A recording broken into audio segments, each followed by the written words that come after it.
Hello and welcome to the channel, where we explore the lore and AI-generated art of Warhammer 40k. In this video, we will dive into the secrets and mysteries of the Grey Knights, the most elite and secretive chapter of Space Marines in the Imperium. The Grey Knights are the ultimate weapon against the demonic forces of chaos, and their existence is known only to a few. We will also look at some amazing AI-generated art of the Grey Knights, created by Midjourney. Some images may not look like official models and be with the exact color scheme. If you want to support the channel, leave a like and subscribe, thank you. Now sit back, relax and enjoy the video. The Grey Knights are the legendary Chapter 666, and although nominally a chapter of the Astartes, they are in the Chamber Militant of the Inquisition. Each member of the chapter undergoes a grueling and torturous selection process, and even once inducted, their harsh training regime is without equal. In battle, they move as an army of silver ghosts, surrounded by awe, and equipped to the teeth to deal with the worst foes that chaos can raise to meet them. Ever since the chapter's founding, only the Inquisition and chapter masters have been allowed to know of the Grey Knights' existence.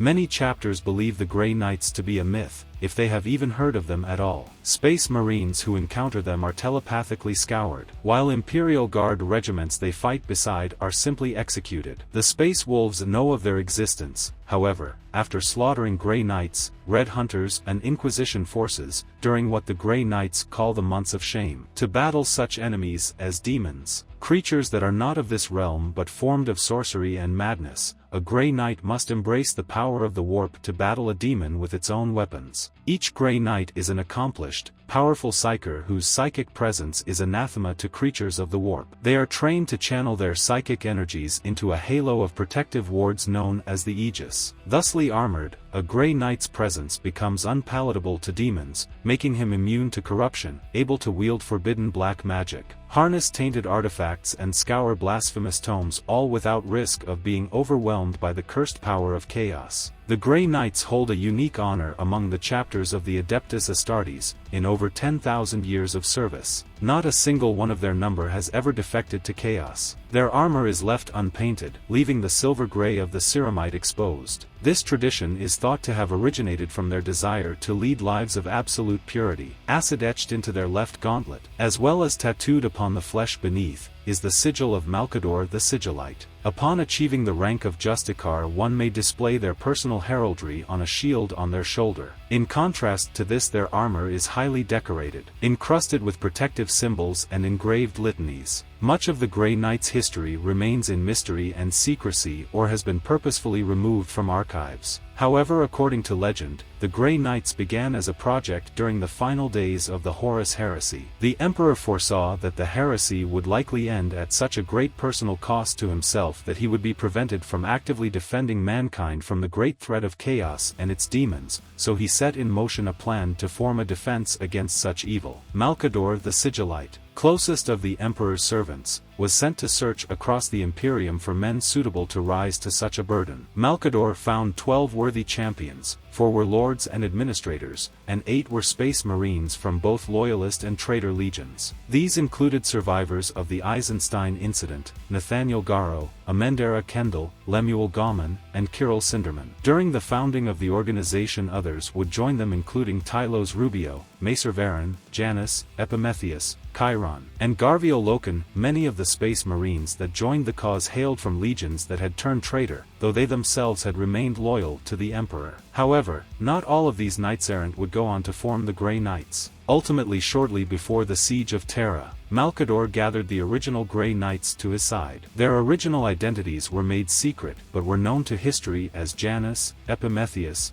Chiron, Koios, Ogen, Iapto, Jotun, and Satyr. Once they had been gathered, the Emperor surveyed the chosen recruits and granted both his approval and consent to proceed with the project. So the recruits split ways to go off toward separate tasks. The 4 lords ventured off to lay the framework of the Inquisition, whilst the Space Marines and Malcador traveled to Saturn's moon of Titan. Titan, through Malcador's mystical means, had been hidden away from the ravages of the Horus Heresy. When they arrived, they found a fortress monastery already fully prepared and stocked with everything necessary to create a new army of Space Marines, including supplies of gene seed, which is suspected to have been taken from the Emperor directly, and all the necessary armaments. The fortress was also already populated populated with hundreds upon hundreds of suitable recruits from across the galaxy. Some were raw and untrained, whilst others were selected in secret from among the ranks of loyalist legions. This new army would be a chapter, a smaller, tighter brotherhood of space marines than a legion. Malcador could no longer remain, and thus he appointed Janus, one of the 8 original space marines, to be the Grey Knight's leader and take the title of Supreme Grand Master. Before leaving, Malcador cast his greatest enchantment yet. He hid Titan away from Horus in the most unlikely of places, inside the warp itself. Titan was protected by macrogellar fields and sigillic rites whilst the final battles of the Heresy took place in real space. When Titan eventually returned, the second founding was taking place. Whilst in the warp, time had passed at a greater rate for Titan, and so it had emerged not with the original 8 space marines and their raw recruits, but with a full chapter of 1,000 fully trained battle brothers. The second founding was being directed by the newly formed Inquisition under the control of the same lords who Malcador had selected years before. So they secretly included the Grey Knights amongst the growing list of new chapters, designating them Chapter 666. Despite there being barely 400 chapters commissioned at the time, the Grey Knights, different from all the other new chapters, were embedded within the Inquisition to serve as the chamber militant of the Ordo Malleus to fight against all things demonic. The bulk of the Grey Knights chapter is organized into brotherhoods, fighting formations roughly equivalent to a space marine company and consisting of around 100 battle brothers. Each brotherhood is overseen by a Grand Master. Most of the chapter's strength is spread through the Imperium, ensuring that the fighting skills of the Grey Knights can be quickly called upon by the Ordo Malleus wherever a demonic incursion may occur. These small forces are often stationed thousands of light years from their fortress monastery for decades at a time, and are usually organized into small teams that have trained and fought together for their entire lives. Grey Knight recruits are often drawn directly from the Black Ships after they return to Terra. One of the main criteria for selection is that the recruit must show great psychic potential, as the entire chapter is made up of psychers. During training, each Grey Knight recruit is designated a number to be referred by, and only upon completion of training are they given a new name. They must discard their original birth name and be given a new one. This is in part to signify being reborn, but also in part because the training a recruit undergoes is so intense that they are unlikely to remember their past and original name anyway. Furthermore, each Grey Knight name is actually a fragment of magical lore that acts in perfect opposition to the true name of a particular demon, making even a Grey Knight's name a deadly weapon. The Grey Knights are unique among the Astartes in that their gene seed isn't derived from one of the Emperor's 20 primarchs, but instead their genetic progenitor is none other than the Emperor of Mankind himself. Thus do Grey Knights refer to their implantations as the Emperor's gift, something outsiders sometimes consider a jest or symbolic statement as opposed to a literal one. Some of the most notable campaigns the Grey Knights took part in are the War of the Beast, the First War for Armageddon, and Battle of Lion's Gate during the Noctis Aeterna. Thank you for watching this video on the Grey Knights. I hope you learned something new and enjoyed the art. If you did, please leave a like, comment and subscribe to the channel for more Warhammer 40k and other content. If you have ideas for future videos, leave them in the comments. Until next time, remember, the Emperor protects.